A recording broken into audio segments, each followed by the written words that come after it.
ഉണ്ണികൃഷ്ണൻ പോറ്റി തൈര് സാദം ചോദിച്ചു. ഉണ്ണികൃഷ്ണൻ പോറ്റി ഒന്നാം പ്രതിയായിട്ടുള്ള സ്വർണ്ണക്കടത്ത് കേസിലെ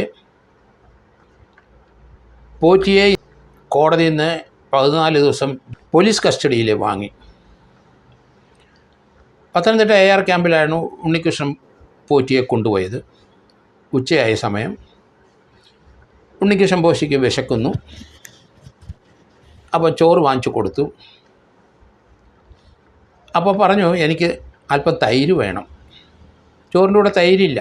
സാധാരണ രീതിയിലുള്ളൊരു ഊണ് വാങ്ങിച്ചായിരിക്കും ക്രൈം ബ്രാഞ്ച് കൊടുത്തത്.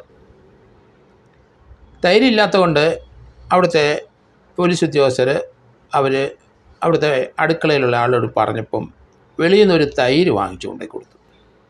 അത് കഴിച്ചു. അത് പോലീസ് ഉദ്യോഗസ്ഥരോട് ചോദിക്കാതെ തൈര് വെളിയിൽ നിന്ന് വാങ്ങിച്ചു കൊടുത്തത് ശരിയായില്ല. അത് പോലീസ് പറഞ്ഞത് കറക്റ്റാണ്.